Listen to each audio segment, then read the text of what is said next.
Morning student. आज का हमारा टॉपिक है एनर्जी रिसोर्सेज का सेकंड। क्या पेट्रोलियम और मिनरल ऑयल, पेट्रोल को क्या भी बोल सकते हैं हम, खनिज तेल भी बोल सकते हैं। ठीक है। पेट्रोल आप सभी को पता है क्या होता है, पेट्रोल कहाँ यूज होता है। अब आती है कि ऊर्जा के संसाधन के रूप में खनिज तेल का क्या वो है। देखिए, पहले किसका प्रयोग होता था, कोयले का प्रयोग पढ़ा हमने।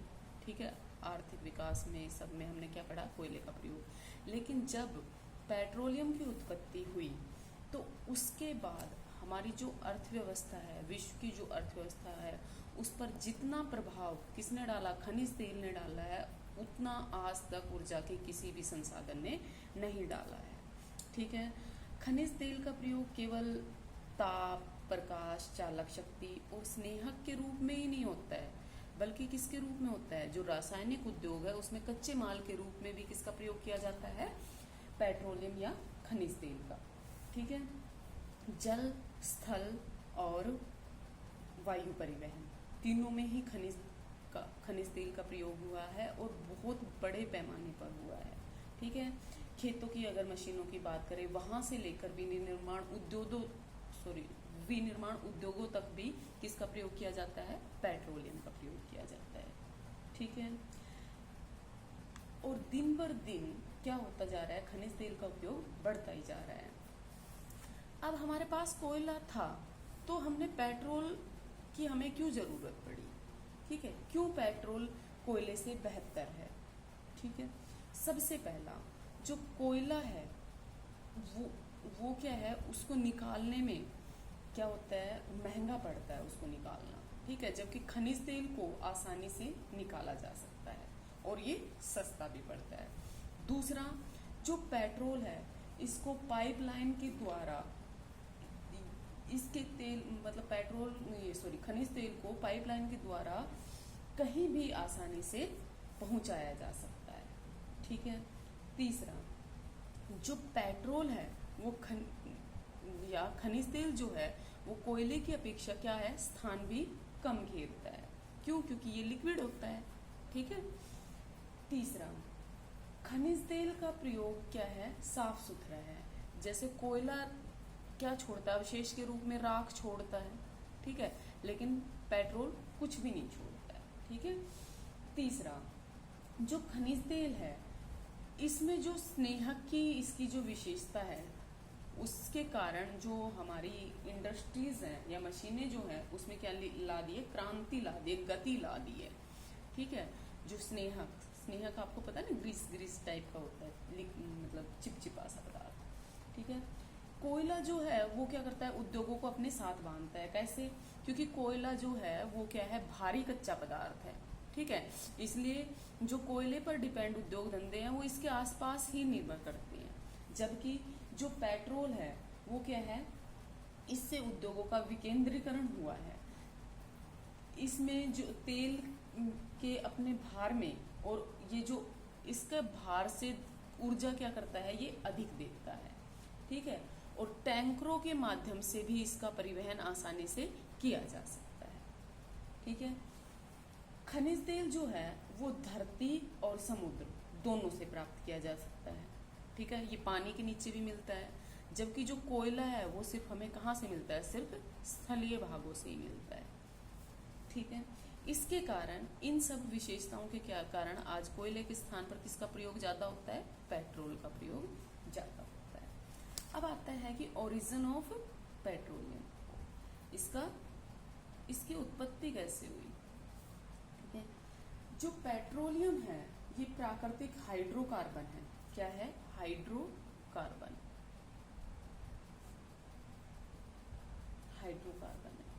ये क्या करता है, भूगर्भ में जो वनस्पति या समुद्री जीव या छोटे छोटे पादप जानवरों की चर्बी, इनके आंशिक आसवन से उत्पन्न होता है। मतलब ये सब क्या है, जैसे भूकंप या ज्वालामुखी के कारण ये नीचे दब गए और उसके बाद करोड़ों वर्षों के बाद ये क्योंकि पृथ्वी अंदर से क्या है, गर्म है और द्रवित अवस्था में है, इसलिए ये क्या करते हैं, ये पिघलते रहे और इन्होंने किसका रूप धारण कर लिया, पेट्रोलियम का।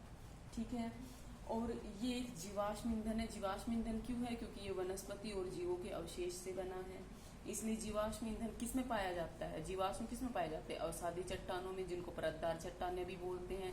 तो पेट्रोलियम भी कहाँ पाया जाता है, परतदार चट्टानों में पाया जाता है। अब ये जल से क्या होता है, हल्का होता है, और जल से हल्का होने के कारण ये तेल क्या है, ऊपर तैरता हुआ मिलता है। ठीक है, और जहां से पेट्रोलियम निकाला जाएगा वहां से प्राकृतिक गैस भी निकाली जाएगी। प्राकृतिक गैस पहले मिलती है और पेट्रोलियम उसके नीचे पाया जाता है। ठीक है, अगर हम पेट्रोलियम के उपयोग की बात करें, उपयोग क्या क्या उपयोग है इसके, तो ताप प्रकाश के अलावा इसका प्रयोग किया जाता है दवाइयाँ, जैसे लेप बनाना। ठीक है, ये तो मनुष्य ने पहले ही सीख लिया था, लेकिन बाद में जब अंतर्दहन इंजन का आविष्कार हुआ उसके बाद तेल केवल स्कूटर, कार, बस, ट्रक, वायुयान, रेल इंजन, इन सब में ही नहीं, इसके उपयोग और भी अधिक बढ़ गए। जैसे देखिए, बिट्यूमिन क्या है, बिट्यूमिन एक पदार्थ होता है जो हमें किससे प्राप्त होता है, पेट्रोलियम से प्राप्त होता है।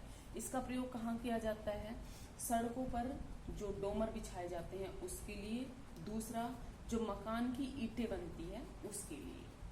ठीक है, इससे मिलता है हमें एक पैराफिन मोम। क्या मिलता है, पैराफिन मोम। और इस पैराफिन मोम का प्रयोग कहाँ किया जाता है, पॉलिश बनाने के लिए। पॉलिश कौन सी, जो हम शू पॉलिश वगैरह करते हैं, चमड़े को क्या करने के लिए, मुलायम बनाने के लिए। ठीक है, दूसरा इसका प्रयोग कहाँ किया जाता है, मोमबत्तियां बनाने के लिए। ठीक है, इससे क्या मिलता है, पेट्रोलियम जेली मिलती है। ठीक है, पेट्रोलियम जेली का प्रयोग किसमें किया जाता है, मलहम बनाने के लिए।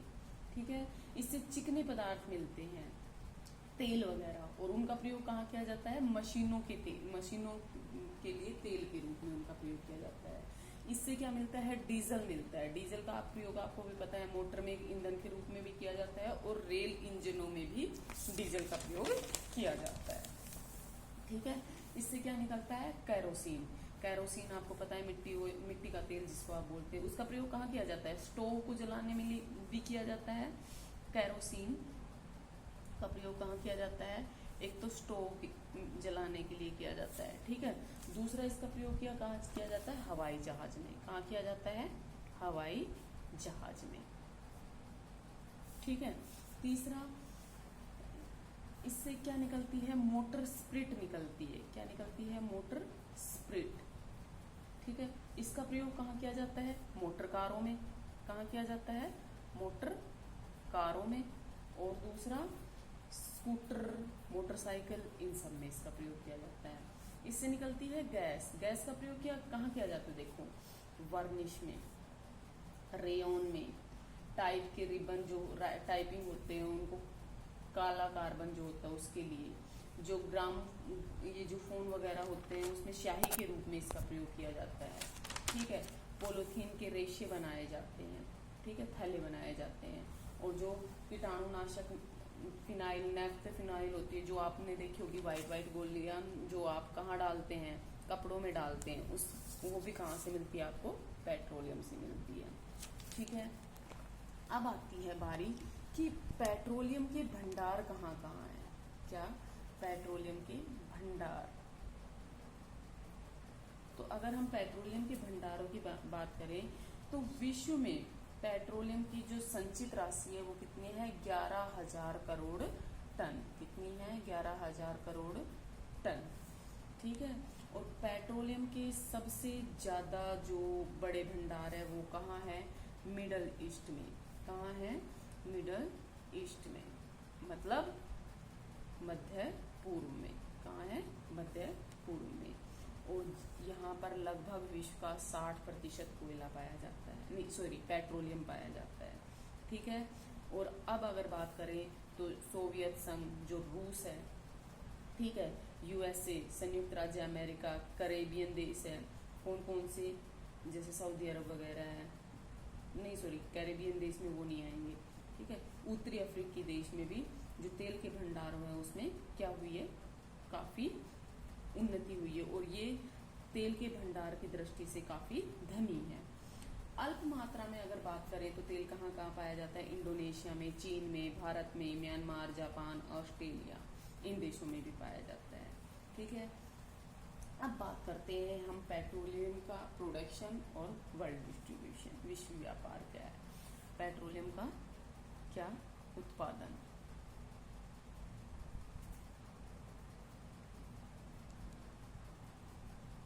अगर पेट्रोलियम के उत्पादन की बात करें तो विश्व के लगभग 76 देशों में पेट्रोलियम का उत्पादन होता है, लेकिन इसका जो वितरण है वो क्या है? असमान है।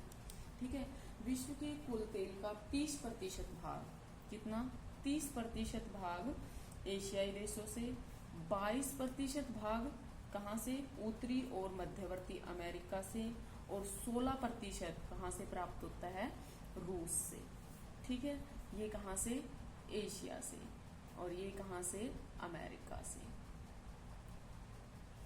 ठीक है, इसके बाद कि ये 4 क्षेत्र क्या है, इसमें 1-2 आते हैं ना, मध्यवर्ती अमेरिका भी आता है। ठीक है, ये 4 क्षेत्र ऐसे हैं जो विश्व का 3/4 पेट्रोलियम उत्पादन करते हैं। ठीक है, इसके बाद अगर हम इनका विश्व वितरण पढ़ें, क्या? विश्व वितरण में सबसे पहला स्थान किसका आता है? मध्य पूर्व का, मिडल ईस्ट का। किसका आता है? मध्य पूर्व का। इसमें क्या है? पश्चिमी एशिया में जो फारस की खाड़ी है, इसके आसपास के जो रेगिस्तानी व शुष्क क्षेत्र हैं, उनमें क्या है? अमीर बनाने में वहाँ अगर लोगों की आजीविका का साधन क्या है? खनिज तेल है। तेल के भंडार वहाँ पर बहुत अधिक मात्रा में पाए जाते हैं। ठीक है, तेल के भंडारों का लगभग आधा भाग मध्य पूर्व देशों में ही पाया जाता है। ये देश विश्व की 1/3 तेल का उत्पादन करते हैं। और अगर इनमें बात करें तो कौन कौन से हैं? सऊदी अरब है, इराक है, कुवैत है, ईरान है, यूएई संयुक्त अरब अमीरात है, कतर है, बहरीन है, मिस्र है, इजराइल। ये जो है क्या है? प्रमुख तेल उत्पादक क्षेत्र है। इन देशों का जो अधिकतम निर्यात है वो तेल व तेल उत्पादों पर ही निर्भर करता है। और यहाँ की जो इकोनॉमी है, जो अर्थव्यवस्था है, ये भी किस पर डिपेंड करती है? इनके तेल के निर्यात पर। ठीक है, इनमें भी जैसे किरकुक क्षेत्र है, तेल के लिए फेमस क्षेत्र है। ठीक है, बहरीन है, वो भी तेल के लिए बहुत फेमस है। कुवैत है, कुवैत में भी तेल के भंडार बहुत पाए जाते हैं। तो यहाँ पर क्या है? विश्व का ये इन क्षेत्रों का विकास ही तेल के कारण हुआ है। ठीक है, इसके बाद अगर हम इसमें भी एक एक को पढ़ें तो सबसे पहले आता है सऊदी अरब। क्या आता है? सऊदी अरब। ठीक है, सऊदी अरब ये विश्व का सबसे बड़ा तेल उत्पादक देश है। ठीक है, और संसार का लगभग 12.5% तेल यहाँ पर पैदा होता है। और अगर नवीनतम आंकड़ों के अनुसार देखें तो इस देश में विश्व के 20.4% तेल के भंडार है, जो रूस के बाद कौन से स्थान पर आता है? दूसरे स्थान पर आता है। मैं आपको एक चीज़ और बता देती हूँ, आप एक बार डेटा गूगल से अपने नए कलेक्ट कर लेना, क्योंकि ये क्या है? बदलते रहते हैं। ठीक है, तो आप एक बार गूगल से चेक कर सकते हैं। ठीक है, उसके बाद सऊदी अरब के अगर प्रमुख तेल उत्पादक क्षेत्रों की बात करें तो कौन कौन से है? दम्मान। अब आपको ये पता होना चाहिए कि सऊदी अरब कहाँ है। दिखा देती हूँ मैं सऊदी अरब कहाँ है।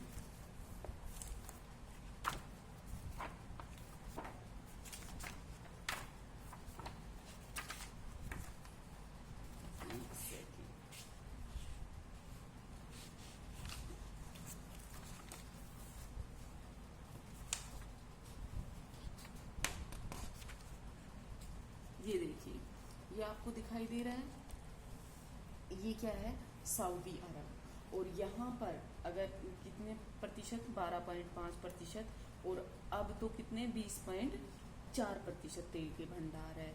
अगर इसमें बात करें तो कौन कौन से हैं तेल उत्पादक क्षेत्र? देखिए, इसके प्रमुख तेल उत्पादक क्षेत्र है दम्मान, काकतीफ, आबकाइक, आइनेदार, घावर, दहरान, और यहाँ पर जो तेल शुद्ध करने के लिए जो शोधनशाला लगी हुई है वो कहाँ लगी हुई है? रासत नूरा में। कहाँ लगी हुई है? रासत नूरा में। ठीक है। इसके बाद इस यहाँ से तेल इकट्ठा करके कहाँ भेजा जाता है? रासत नूरा में। और वहाँ से जब तेल शुद्ध हो जाता है तो जो लेबनानी तटीय नगर है वहाँ तटीय नगर सिडोर तक पहुँचाया जाता है। कहाँ तक पहुँचाया जाता है? सिडोर तक पहुँचाया जाता है। और उसके बाद इसका कहाँ वो कर दिया जाता है? यूरोपीय देशों में इसका निर्यात कर दिया जाता है। कहाँ पर कर दिया जाता है? यूरोपीय देशों में। ठीक है। ये देखिए ये रहा अमान, आपको यहाँ सारे मिल जाएंगे। ठीक है। इसके बाद आता है ईरान।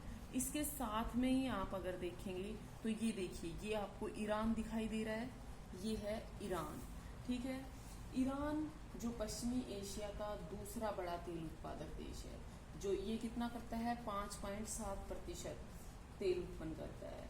और यहाँ पर 1908 में मस्जिद ए सुलेमान, क्या है? मस्जिद ए सुलेमान पहला तेल कुआं खोदा गया था।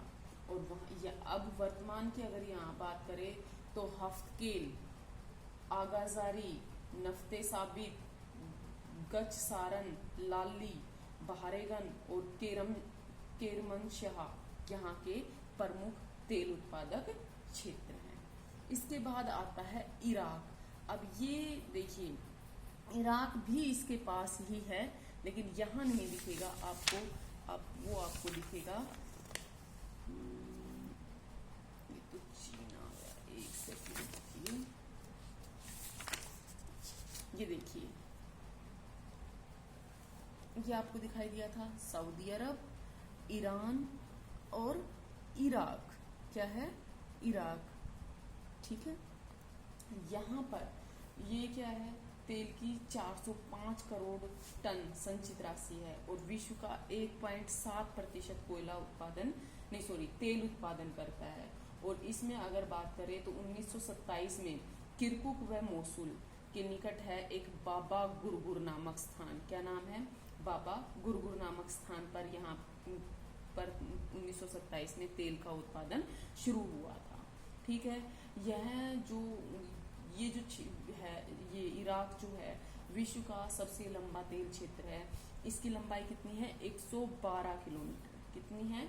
112 किलोमीटर। इराक के दक्षिण में एक जुबैर और बसरा नामक स्थान है। क्या है? ये देखिए ये अल बसरा आपको दिखाई दे रहा है। जुबैर और बसरा में से भी क्या निकाला जाता है? तेल निकाला जाता है। इराक का जो तेल है वो पाइपलाइनों तक भूमध्य सागर, ये आपको भूमध्य सागर दिखाई दे रहा है, इधर देखिए ये भूमध्य सागर है, यहाँ तक 2 बंदरगाहें हैं। यहाँ पर कौन कौन सी? हैफा और त्रिपोली। कौन कौन सी? हैफा और त्रिपोली। यहाँ तक क्या पहुँचाया जाता है? इराक से तेल पहुँचाया जाता है इन बंदरगाहों से। और यहाँ से ये जो 2 बंदरगाहें हैं यहाँ से विदेशों में इस तेल को भेजा जाता है। ठीक है। इसके बाद आता है कुवैत। क्या आता है? कुवैत। आपको सबसे पहले तो जैसे ही मैं नाम लेती हूँ आपको ये पता होना चाहिए कि ये चीजें है कहाँ। ठीक है। ये सारे देश कहाँ हैं। ठीक है। कुवैत जो है ये क्या करता है? बुरहान की जो पहाड़ी है यहाँ पर वो तेल का सबसे बड़ा क्या है? सबसे बड़ा कारखाना है। और यहाँ जो फारस की खाड़ी है तेल शोधन क्षेत्र है। ठीक है। जो फारस की खाड़ी, देखिए ये ओमान की खाड़ी लिखा हुआ है, इसे फारस की खाड़ी भी बोलते हैं। ठीक है। फारस की खाड़ी में के उत्तर में स्थित है ये। अब उत्तर कहाँ है इसका? ये कैसा है? छोटा सा देश है ये। ठीक है। और यहाँ पर 8% तेल उत्पादक क्षेत्र तेल है। 8% तेल उत्पादित करता है ये। और विश्व की अगर बात करें तो 3.1% तेल पैदा करता है। ठीक है। और तेल के ये जो ये भंडार है इन्होंने ही क्या किया है? ये जो मध्य पूर्व के देश है इनको महाशक्ति के रूप में या प्रतिस्पर्धा के रूप में इनको खड़ा कर दिया है। ठीक है। अब इसके बाद आता है देखिए ये ओमान की खाड़ी है, कतर ये रहा, ये कुवैत रहा, ये ईरान, इराक, सऊदी अरब, ये सब आपको दिखाई दे रहे हैं। ठीक है, ये सब पास पास है और ये कैसे हैं, मरुस्थलीय देश है। ठीक है, अब इसके बाद आता है संयुक्त राज्य अमेरिका। संयुक्त राज्य जो अमेरिका है ये विश्व का दूसरा बड़ा तेल उत्पादक क्षेत्र है। कौन सा? संयुक्त राज्य अमेरिका। ठीक है, और आपको एक चीज और बता देती हूँ, जो यूएसए है ये तेल का आयात भी करता है। क्या करता है? तेल का आयात करता है। क्यों? क्योंकि ये अपने यहाँ जो तेल के भंडार पाए जाते हैं उनका यूज नहीं करता है। ठीक है, ये उनका आयात करता है और यहाँ पर विश्व का 9.9% तेल उत्पन्न करता है। और यहाँ के 7 प्रधान क्षेत्र हैं। एक तो है मध्यवर्ती क्षेत्र। ठीक है, ये जो कंसास, ओक्लाहोमा, ठीक है, ओक्लाहोमा, टेक्सास, ये सब राज्य है। इन राज्यों से संयुक्त राज्य अमेरिका का, न केवल संयुक्त राज्य अमेरिका का बल्कि विश्व में प्रमुख तेल उत्पादक क्षेत्रों में इनको गिना जाता है। कौन कौन से? कांसास, ओक्लाहोमा और टेक्सास। ठीक है, दूसरा अगर बात करें खाड़ी तटीय क्षेत्र की, तो खाड़ी तटीय क्षेत्र में मिसिसिपी, अलाबामा और लुइजियाना और फ्लोरिडा। कौन कौन से? लुइजियाना और फ्लोरिडा। ये देखिए फ्लोरिडा और लुइजियाना भी यहीं कहीं आसपास होगा। तो ये क्या है? प्रमुख तेल उत्पादक क्षेत्र है। अगर हम कैलिफोर्निया क्षेत्र की बात करें तो कैलिफोर्निया का जो पश्चिमी तट है, इस पर ये जो लॉस एंजल्स बेसिन है, लॉस एंजल्स बेसिन, इसके साथ साथ जो सान जैक्विन घाटी और तटीय क्षेत्र में भी क्या पाए जाते हैं? तेल के कुएं पाए जाते हैं। अगर रॉकी पर्वतमाला की अगर हम बात करें तो इसके पूर्व में, रॉकी पर्वतमाला के पूर्व में इसके गिरिपद में तेल के छोटे छोटे कुएं हैं। और इस क्षेत्र को क्या बोलते हैं? वृहद मैदानी भाग भी बोलते हैं। ये क्या है? यहाँ के क्षेत्र में मोन्टाना, कौन कौन से प्रमुख? मोन्टाना, वायोमिंग तथा न्यू मैक्सिको जो राज्य है वो प्रमुख तेल उत्पादक क्षेत्र है। इसके बाद इंडियाना इलियास क्षेत्र है। ठीक है, यहाँ से उच्च कोटि का जो गंधक रहित तेल है वो निकाला जाता है। उसके बाद ओहियो इंडियाना क्षेत्र, ये जो मिशिगन व जो ओहियो राज्य है, ठीक है, ये देखिए यहाँ से क्या निकाला जाता है? तेल निकाला जाता है। अपलेशियन क्षेत्र की अगर हम बात करें तो यहाँ पर संयुक्त राज्य अमेरिका का पहला कुआं यहीं पर खोदा गया था और यहाँ पर कौन से? टिटूसविले नामक स्थान है, वहां से क्या किया गया था? तेल निकाला गया था। ठीक है, कौन से स्थान से? टिटूसविले नामक स्थान पर। अब मेरी जो दूसरी वीडियो है वो इसके साथ